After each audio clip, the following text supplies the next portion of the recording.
असं आहे की फार वर्षापूर्वी 8 आणे रुपया जरी वाढलं पेट्रोल तरी देखील लोकांच्यात नाराजी व्हायची आणि त्याचं स्पष्टीकरण त्यावेळी का झालं, काय संकट आहे, कशामुळे आहे, कदाचित त्यांनी स्पष्टीकरण त्यावेळी दिलं असेल. पण हे राज्यकर्ते 60 रुपयाचं पेट्रोल 105 रुपये झालं तरी ह्याच्यावर बोलत नाहीत. त्यांना बोलायला तोंड नाही. या देशात सगळ्यात मोठी फसवणूक या देशातल्या ग्राहकांची पेट्रोल, डिझेल, गॅसच्या दरवाढीनं झाली. त्याचं स्पष्टीकरण काय? देवेंद्र फडणवीसांनी जुने व्हिडिओ काढण्यापेक्षा आत्ता त्यांनी सांगावं की काय या देशातल्या जनतेला 105 रुपयाचं पेट्रोल तुम्ही विकताय, 98 रुपयाचं डिझेल विकताय, 1200 रुपयाचा गॅस विकताय, याचा खुलासा करा. आता 20 वर्षापूर्वी काय झालं आणि 15 वर्षापूर्वी काय झालं हे सांगून त्यांचे जुने व्हिडिओ आमच्याकडेही आहेत. त्या महिला मंत्री केंद्रीय होत्या, त्यांनी स्मृती इराणी यांनी केलेली आंदोलनं ही सगळ्या जुने. त्या काळात असं आहे की आज त्यांना त्यावेळी 60 रुपयाचं 61 रुपये 62 रुपये डिझेल पेट्रोल झालं तरी त्यावेळी आंदोलनं व्हायची. त्याचं बाबतीत काही मार्ग निघावा हाच शरद पवार साहेबांनी आम्हाला नेहमी मार्ग दाखवलेला आहे. पण आज मात्र देशातलं सरकार आणि महाराष्ट्रातलं सरकार पेट्रोल, डिझेल, गॅसच्या दरवाढीबद्दल काहीही करत नाही आणि आता मतं मागताना लोक त्यांना दाद देत नाहीत. या सगळ्या महागाईला जबाबदार भारतीय जनता पक्षाला धरतायत. हीच त्यांची मोठी अडचण आहे आणि म्हणून त्यांनी आता हे जुने व्हिडिओ काढून संशोधन करायला सुरुवात केलेली आहे, पण त्याला फार उशीर झाला आहे.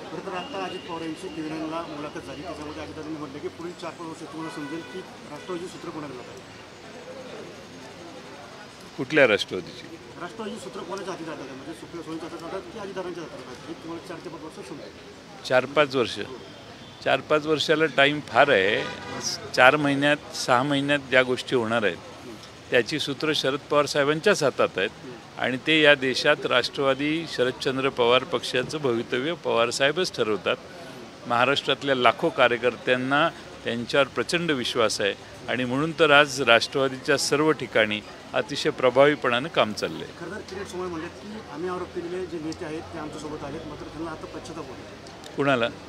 किरीट सोमय्या असं म्हणतात की जे नेते ज्यांच्यावर त्यांनी आरोप केले पश्चाताप कुणाला होतोय? जे आमच्याकडे आले, जे नेते आमच्याकडे आले त्यांना पश्चाताप भाजपमध्ये आले. भाजपमध्ये जे आले त्यांना पश्चाताप होतोय.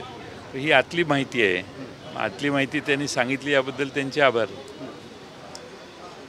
पश्चाताप होतोय आहे किरीट सोमय्या बोलतात की आम्ही त्यांच्यावरती आरोप केल्यानंतर ते आमच्यासोबत आले, मात्र त्यांना आता पश्चाताप होतो. कुणाला? त्यांना म्हणजे कुणाला? जे नेते भाजप इकडं आले त्यांना मी भाजप तेच म्हणतोय ना. हे काय महाराष्ट्राला माहीत नव्हतं, पण आता जसं जनतेमध्ये त्यांना प्रतिसाद मिळत नाही, उलट भारतीय जनता पक्षालाही त्याचा तोटा झाला. त्यामुळं किरीट सोमय्यांनी आतली माहिती सांगितलेली आहे की ह्या सगळे जे गेलेले आहेत त्यांना आगीतून उठून फुपाट्यात पडल्यासारखं वाटतंय. आता हे त्यांना लोकांचा प्रतिसादच नाही ना. अजित पवारांनी भाजपनं शिखर घोटाळ्याचे आरोप केले, त्याच्यानंतर कोणते राजकीय डाग अजित पवारांनी लागला, मात्र आता त्याचे कोणत्या प्रकारचे पुरावे सध्या सापडत नाही. कुठे सापडत नाही? त्याचे शिखर घोटाळ्याचे पुरावे सापडले, क्लीन चिट दिले. शिखर बँकेचे पुरावे? नाही, आता मी मागेही सांगितलं की लोकांची दिशाभूल ज्यावेळी 14 साली भारतीय जनता पक्ष सत्तेवर आला त्यावेळी काँग्रेसशी तेव्हा मनमोहन सिंगांचं सरकार होतं. त्या राजवटीत अनेक खोटेनाटे आरोप केले आणि देशात जनतेचा दिशाभूल केली आणि त्यांनी सत्ता मिळवली. मागच्या काळात देखील हेच उद्योग यांनी केलेले आहेत. खरं तर ही जी लढाई आहे शरद पवारांच्या घरची लढाई आहे, कारण की राष्ट्रवादीमध्ये नक्की कोण श्रेष्ठ, म्हणजे अजित पवारांची राष्ट्रवादी की सुप्रिया सुळेंची, हीच लढाई सध्या हे ठिकाणी पाहायला मिळते. असं कोण म्हणतं? असंच पाहायला मिळते लढाई सध्या, आणि पवारांच्या घरातली लढाई नाही. शरद पवार साहेबांच्या घरातली ही लढाई नाही आहे. जवळजवळ 60 वर्ष शरद पवार साहेबांनी पुण्याईने या महाराष्ट्रात जे काम केलं, त्यांनी कष्ट घेतले, त्यातनं त्यांनी माणसांचा विश्वास जो संपादन केला आणि महाराष्ट्रात आज जो महाराष्ट्र दिसतोय तो त्यांचेही त्यात प्रामुख्याने कष्ट आणि दिशा देण्याचं काम त्यांनी केलं.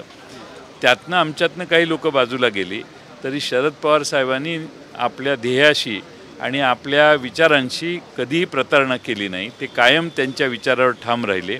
त्यातनं बाजूला गेलेल्यांचा वापर करून भारतीय जनता पक्ष आता शरद पवार साहेबांच्या त्या जागेवर त्या ठिकाणी जाऊन त्यांचा पराभव करण्याचा प्रयत्न करते, एवढाच अर्थ आहे. शरद पवार साहेब आहे तिथंच आहेत. आता त्यांच्यातून बाजूला गेलेले लोक त्या पवारसाहेबांच्या, शाहू फुले आंबेडकरांच्या विचाराचा पराभव करण्याचा प्रयत्न करत आहेत. त्यात आमचे फुटलेले लोक सामील झालेत. निवडणुकीच्या तोंडावर शिखर बँकेच्या घोटाळा प्रकरणी अजित पवार आणि सुनेत्रा पवारांना क्लीन चिट दिली जाते. निवडणुकीच्या तोंडावर ह्या गोष्टी का घडतात? याचा विचार तुम्ही सगळ्यांनी केला पाहिजे ना.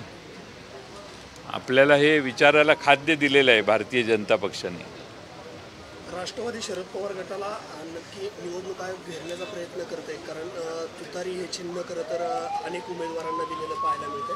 कारण ते चिन्ह राष्ट्रवादीचे जिथे उमेदवार आहेत तिथेच नाही. तुतारी वाजवणारा पुरुष, तुतारी वाजवणारा माणूस हे चिन्ह आमचं आहे.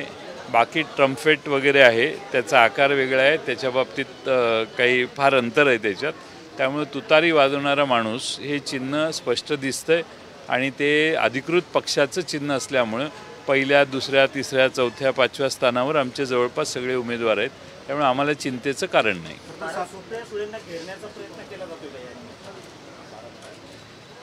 असा आहे, निवडणूक आहे. निवडणुकीत सर्व मार्गाचा अवलंब आमचे विरोधक करतायत.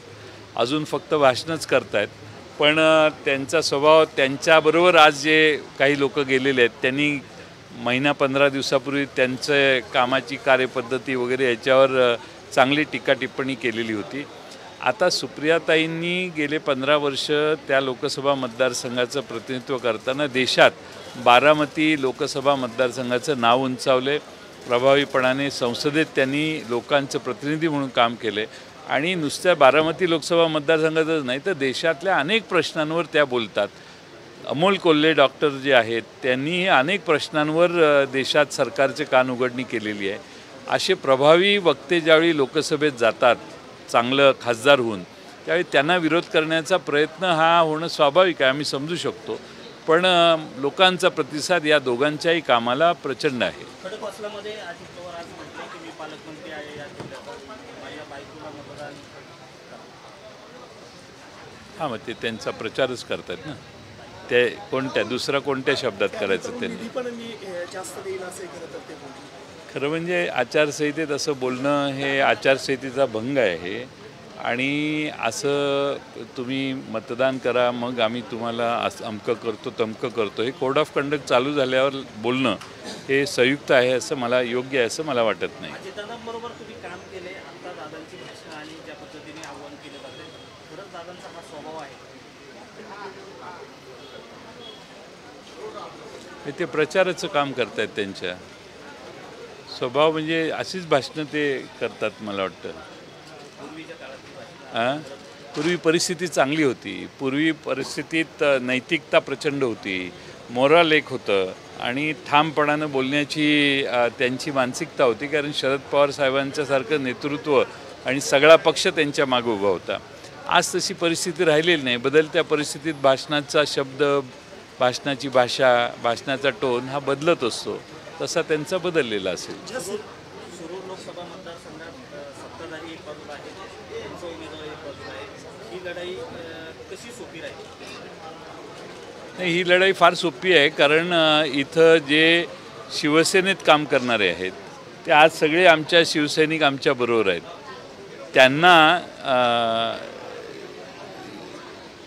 त्यांच्याबरोबरचे उमेदवार ज्यांचा पूर्ण साम दाम दंड भेद सगळ्याचा प्रयत्न करून सगळी शक्ती पणाला लावून त्यांना निवडून आणण्याचा प्रयत्न त्यांनी मागचे 15 वर्षे केला. मागच्या वेळी पराभव झाला.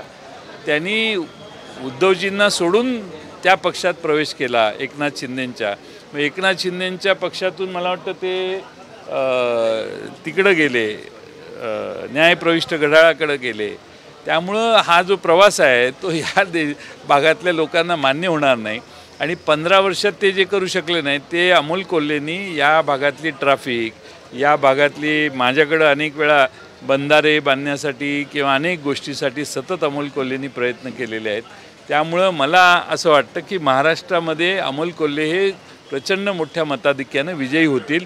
कारण लोकांना आढळरावांची उमेदवारीच मान्य नाही आहे आणि किंबहुना आढळरावांनी अशा उलट्या म्हणजे इकडून तिकडं तिकडून इकडं तिकिटासाठी आपले पक्ष बदलणे हे लोकांना मान्य नाही. आणि ज्यांच्याकडून त्यांनी उमेदवारी घेतली त्यांच्याकडे उमेदवार नव्हते म्हणून यांनी त्यांना आयात करून उमेदवारी दिली असा त्याचा अर्थ होतो. मुलाचा पराभव केलेल्या श्रीरंग बारणेंचा खरं तर प्रचार करण्याची धुरा अजित पवारांकडे येताना पाहायला मिळते. अजित पवार जनतेजनते खरं तर मावळ लोकसभेमध्ये प्रचंड पाहायला मिळतात, नेहमी प्रचार करताना पाहायला मिळतात. मात्र भावाचा वचपा काढण्यासाठी रोहित पवारही त्या ठिकाणी प्रयत्न करतात. कसं पाहता येईल? काय आहे, तुम्ही विषय एकदा समजून घ्या. देशातली हुकुमशाही, देशातली महागाई, देशातली दारिद्र्य, देशातली बेकारी, देशातला GSTच्या कर लावण्याच्या पद्धती यांची ही लढाई आहे. भाऊ बहीण वगैरे हे याच्या पलीकडं निवडणुका गेलेल्या आहेत. या देशातल्या आणि श्रीरंग बारणे ज्या मतदारसंघात उभे आहेत त्यात खाली कोकणातला भाग आहे, तिथे उद्योग करणारी आणि कामगार वर्ग मोठ्या प्रमाणात आहे. तसं पिंपरी चिंचवडमध्ये कामगार वर्ग मोठ्या प्रमाणात आहे. त्या सगळ्यांना ह्या सगळ्या प्रश्नांची झळ बसलेली आहे आणि म्हणून ही लोकं आज भारतीय जनता पक्षाच्या किंवा त्यांच्या मित्रपक्षांच्या विरोधी गेलेली आहेत. त्यामुळं महागाई घराघरात आहे, घराघरात बेकारी आहे. बेकारीचं कारण काय तर नरेंद्र मोदींच्या काळात या देशाची भरभराट झाली नाही, प्रगती झाली नाही.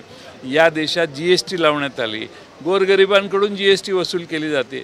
आज कुठल्याही गोष्टीवर GST नाही असं नाही. आमची भूमिका, आम्ही आता उद्या जाहीरनामा प्रकाशित होईल त्यावेळी तुम्हाला आमच्या पक्षाची जाहीरनामाची भूमिका कळेल.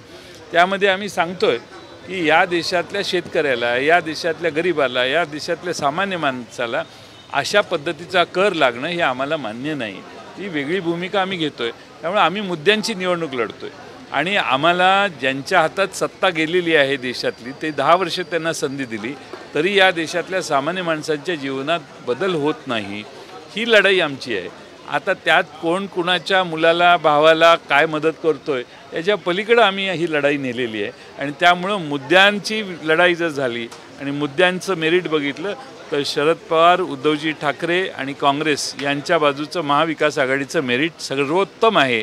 आणि म्हणून आमचे या जिल्ह्यातले 4ही उमेदवार काँग्रेस, शिवसेना आणि दोन्ही राष्ट्रवादी काँग्रेस शरदचंद्र पवार या पक्षाचे उमेदवार विजयी होतील याची आम्हाला खात्री आहे. पार्थ पवारांना Z+ सुरक्षा दिली आता, असं काय घडलंय निवडणुकीच्या काळात पार्थला सुरक्षा Z+ का Y+?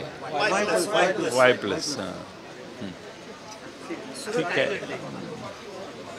काय त्यांना काय आपल्याला काय माहिती, काही गुप्त गोष्टी असतील, काही प्रॉब्लेम असतील, काय आपण कसं काय बोलू शकतो. ठीक आहे, त्यांना सरकारला सुरक्षा पुरवायशी वाटली, त्यांना धोका आहे असं त्यांच्या लक्षात आलं असेल. आता तो स्वकीयांपासून आहे का परकीयांपासून आहे हा प्रश्न तपशिलाचा भाग आहे. पण त्यांना संरक्षण दिलं याबद्दल मी महाराष्ट्राच्या गृहमंत्र्यांचा आभार मानतो की आमच्या जुन्या कलिगच्या मुलाला त्यांनी प्रोटेक्शन दिलं. मात्र त्यांच्या गेल्या काही दिवसांच्या भेटीगाठी जर पाहिल्या तर अनेक गुन्हेगार लोकांशी त्यांच्या पार्थ पवारांच्या भेटीगाठी आहे, त्यामुळे तर ही सुरक्षा दिली.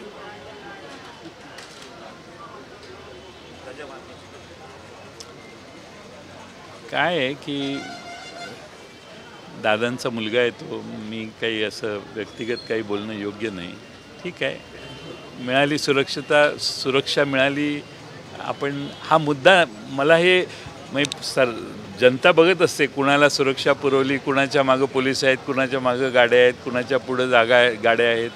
जनता ॲनालिस करत असते. त्याच्यावर मी टीका टिप्पणी करणं योग्य आहे असं मला वाटत नाही.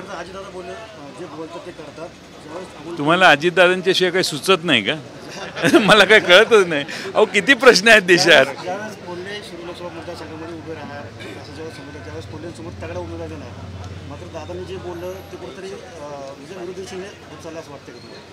नाही, तगडा उमेदवार देणार, पण तगडा उमेदवार सापडला नाही. त्यांना तगडा उमेदवार द्यायची इच्छा, मानसिकता असेल त्यांची, पण तगडा उमेदवार त्यांना सापडला नाही आणि त्यामुळं त्यांनी बाहेरून उमेदवार आयात केला. अमोल कोल्हे आता फार पुढं गेलेले आहेत, त्यामुळे अमोल कोल्हेंचा पराभव होऊ शकत नाही. अमोल कोल्हे देशाची पुन्हा एक 5 वर्ष सेवा करतील आणि अतिशय प्रभावीपणानं करतील. आता ते स्वबळावर या तिन्ही पक्षांच्या कार्यकर्त्यांनी केलेल्या पाठिंब्यावर आज निवडून येत आहेत. त्यामुळं कुठल्या मोठ्या नेत्याचा त्यांच्यावर उपकार नाही.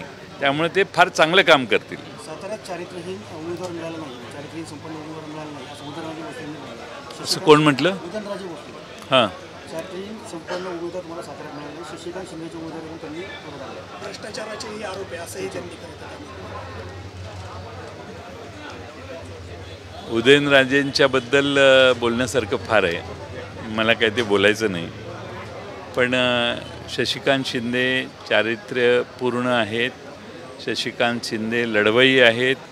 शरद पवार साहेबांचे योद्धे आहेत. शरद पवार साहेबांसाठी कोणतीही लढाई लढण्याची ईर्ष्या असणारे आहेत. माथाडी कामगारांच्यात त्यांनी काम केलं आहे आणि सातारा जिल्ह्यातल्या कार्यकर्त्यांच्याबरोबर पक्षाचं मोठं काम त्यांनी जिल्हाध्यक्ष म्हणून केलं आहे आणि अतिशय उत्तम काम करतात. विधिमंडळातलं त्यांचं काम उत्तम आहे. सकाळपासून संध्याकाळपर्यंत ते काम करतात. मंत्री म्हणून त्यांनी काम केलेलं आहे आणि त्याचबरोबर लोकसभेत गेले तर 100% ते लोकसभेत सकाळपासून संध्याकाळपर्यंत बसू शकतात. दुसऱ्या कोणत्याही, आता उदयनराजेंच्याबद्दल मी काही बोलणं योग्य नाही, पण आमचा उमेदवार नंबर 1चा आहे आणि तो विजयी होईल. फक्त एकच आहे की त्याच्यावर आता खोट्या गुन्हे दाखल करायचा उद्योग करू नका. खेडचे आमदार दिलीप मोहिते पाटलांनी शरद पवारांच्या वयोमर्यादेवर भाष्य केले. पवार साहेबांची वयोमर्यादा पाहता पुढच्या काळात अजित पवारच जिल्ह्याची सूत्र सांभाळतील.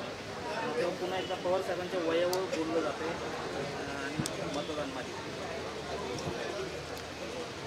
असं आहे की पवार साहेबांच्या वयाला बघून जर कोणी पवार साहेबांना सोडून गेलं असेल तर त्यांच्या इतके ते दुर्दैवी कोणी नाहीत. त्यांना अशी अवदसा का आठवली? आणि शरद पवार साहेब हे 90 पार करतील आणि मला खात्री आहे की कदाचित 100 पण पोचतील. तुम्ही जसे चुकीचे वागताय त्याप्रमाणे त्यांच्या अंगात ईर्ष्या होऊन ईर्षेनं त्यांचं आयुष्य वाढायला लागले आणि आज महाराष्ट्रात 60-70 सभा ते घेणार आहेत. प्रचंड मोठ्या एनर्जीने ते फिरत आहेत. ह्या सगळे गेलेले त्यांना वाटत होतं की पवारसाहेब 83-84 वर्षाचा आहे, काय कसं काय होणार. त्यावेळी मी त्यांना सांगत होतो की शरद पवार हा जिन्नस तुम्हाला माहीत नाही. शरद पवार हे पूर्ण लढाई ताकदीनं करतात. आज त्या ताकदीनं ज्या पद्धतीनं ते लढत आहेत, महाराष्ट्रच नाही देश अचंबित झालेला आहे की पवारसाहेब इतक्या एनर्जी पवारसाहेबांच्यात कुठून आली आणि पवारसाहेब रात्रंदिवस कष्ट कसे करतायत याचं कौतुक भारतातल्या जनतेला आहे, महाराष्ट्रातल्याला आहे आणि पुणे जिल्ह्यात आणि खेड तालुक्यात पण आहे. हे मतदान मोजल्यावर त्या दिलीप मोहितेंना कळेल.